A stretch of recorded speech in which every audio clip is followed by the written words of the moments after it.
Et bonjour les chatounes, bonjour toutes celles et ceux qui ne sont pas forcément des chatounes.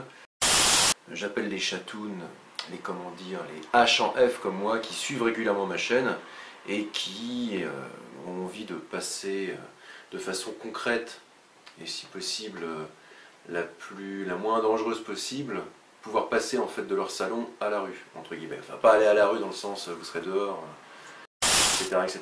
mais pour faire simple, on en croise beaucoup des bonimenteurs, des vendeurs de rêves, des marchands de rêves, voilà, qui vous promettent monts et merveilles. C'est un peu comme du coaching, hein. Sauf que là, c'est un peu plus particulier.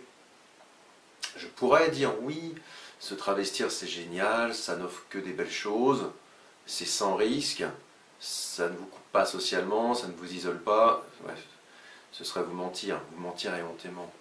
Or, je ne vends pas du rêve. Si depuis des années je fais cette petite chaîne de petites vidéos, c'est tout simplement parce qu'il n'y a rien de mieux que de vivre ancré dans le réel, entre guillemets, hein. Vivre dans la science-fiction, vivre dans le rêve, rêver sa vie, pas vivre ses rêves, enfin bref, c'est être dans le dogme, ce genre de choses, c'est mortellement dangereux. Pour vous, votre entourage, les deux, tout quoi. A few moments later. Sur cette petite séquence, je vous fais un truc très bref, c'est toujours la même chose, une opinion, une idée, ce qui arrive à peu près à la même chose, pardon, et un exemple très concret pour appuyer cette idée-là, justement. Donc, après avoir vu toute une série qui ramènent toujours de meilleure qualité, de pires défauts, en fonction des genres, etc. Donc c'était H, meilleure qualité de H en F par rapport à F, pire défaut de H par rapport à H en F, enfin bref. Désormais, c'est la dernière vidéo de cette petite série. Je pense pas qu'il y en aura d'autres. Enfin, il y aura d'autres vidéos, mais pas sur ce thème-là, parce que je pense qu'on en a fait le tour. Donc, on a vu dernièrement la plus belle qualité de F avec H en F. Aujourd'hui, ça va faire grincer les dents. Là, le plus grand défaut de F avec H en F. A few moments later. On va aller droit au but, hein. Comment vous dire? C'est aussi simple que ça. Je l'avais déjà évoqué dans une vidéo qui s'appelait Les ennemis du travesti. Une image qui résume tout, plutôt qu'un long discours assommant. Prenons deux femmes. Une, on va dire, qui est plutôt belle, élégante, cultivée, bien foutue, ce que vous voulez. Et une autre qui l'est de qualité, on va dire, un peu moindre. La chose sera toujours la même si on pratique un test de base. Placer le spécimen de meilleure qualité à côté du spécimen de qualité moindre. Ce dernier, par réflexe, tournera au vert.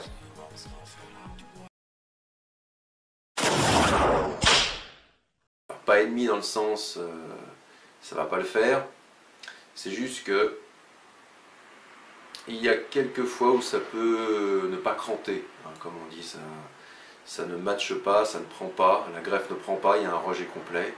C'est très sournois, mais ça arrive, hein, malheureusement. C'est souvent comme ça que ça se passe. Exemple concret qui appuie ce que je vous dis là maintenant, puisque bien évidemment non, toutes les femmes ne sont pas des dangers pour les travestis. F n'est pas systématiquement un danger pour H en F. Certaines F le sont. Voilà. En général, ça se détecte assez vite. Un caractère un peu trop enjoué, un peu trop faux cul, un caractère un peu qui ne respire pas le vrai, qui cache son jeu. Parce que la vie est une gigantesque partie de poker, hein. Vous relancez, vous vous couchez, vous jouez petit, vous faites tapis, vous bluffez. Vous lisez dans le jeu de l'autre, on lit dans le vôtre, vous trichez, hein, voilà, et là on est à 200% dedans, quoi. Donc, exemple très concret. J'avais il y a quelques années une collègue de travail, je ne citerai pas l'endroit, je ne citerai pas le nom, je ne citerai pas de marque, etc., qui m'a fort déçu, puisque le courant passait bien entre nous, il n'y avait rien de... Il n'y avait pas de non-dit, c'était pas sexuel, hein, voilà, c'était juste... une relation de travail ordinaire entre deux collègues qui s'entendaient bien et qui bossaient bien, hein, honnêtement, sur des dossiers. Elle était arrivée, moi ça faisait quelques années que j'étais dans la structure, elle est arrivée un peu après, je lui ai appris quelques ficelles, enfin, Ça se passait bien, c'était très cordial, une relation professionnelle vraiment efficace. Et puis, quelques temps après, j'ai eu l'occasion d'inviter cette collègue avec d'autres. Enfin, certains de mes collègues connaissaient déjà Edith, l'avaient déjà vue. Et j'avais fait une soirée où j'invitais ces collègues-là, plus quelques autres collègues de la même équipe qui ne connaissaient pas encore mon statut. Et j'avais estimé qu'au bout de quelques mois, on s'entendait tellement bien que le moment était venu de leur montrer aussi qui j'étais, entre guillemets, réellement. J'ai fait ça sans calcul, sans rien, combiné à l'art de recevoir, voilà, c'était passer un bon moment hors du cadre du travail un peu formaliste, un peu forcément formaté, voilà. Il fallait placer dans une conversation ça, formaliste, formaté, j'aime bien des fois sortir des petits trucs, bref. A few moments later. Donc on passe une soirée, ça se passe très bien, elle me découvre du coup en tenue de F, donc cette F ne voyait plus H, mais un H en F. Elle avait bu quelques verres avant, puis on a bu après, voilà, elle était vraiment en mode euphorique. Hein. A few moments later. Si je savais que cette fameuse soirée était le chant du cygne, je vous passe les détails après, mais ça c'est... Olha que coisa mais linda, mais cheia de graça é ela, menina, que vem, que passa num doce balanço a caminho do mar. Moça do corpo dourado do sol de Ipanema, o seu... Est-ce que c'est en partie à cause de ça? Est-ce que c'était pas un calcul qui était en place depuis plus longtemps? Je ne saurais jamais et je m'en cogne, franchement. Mais je pense que là, on était clairement sur quelque chose du... Ça ressemblait quand même un peu à de la jalousie, je pense. Je ne sais pas ce que vous en pensez, mais...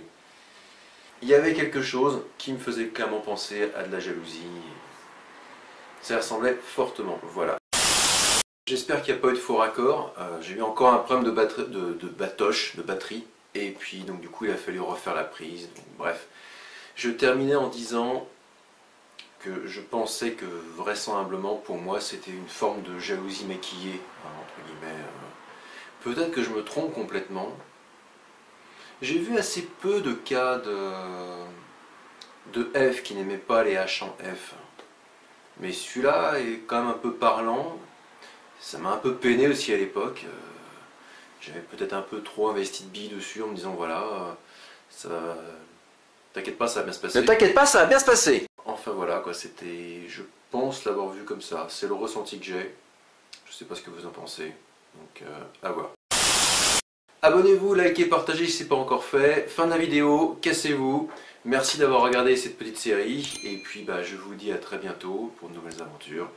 N'hésitez pas, hein. Edith de Nantes continue, ne s'arrêtera pas. On revoit un peu mon minois alors que pendant des années je le cachais. Donc j'alternerai comme ça à nouveau des séquences où on me voit et des séquences à nouveau, les anciens formats en voix off qui sont pas mal aussi, hein, sans jeu de mots final. Merci à vous tous, à vous toutes d'avoir regardé cette petite série. Merci pour tout, je vous le dis pas assez souvent. Merci quand vous likez, vous commentez, quand vous m'envoyez un mail en privé, quand tout simplement vous regardez ces contenus. Hein, voilà, j'aime pas le terme de contenu, ça fait très consommation. Hein. Mais voilà, merci pour tout.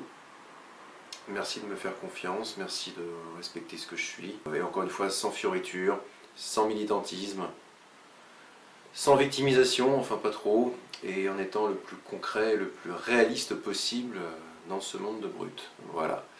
Prenez bien soin de vous, et surtout, bah... Merde, je viens de le dire. Prenez soin de vous.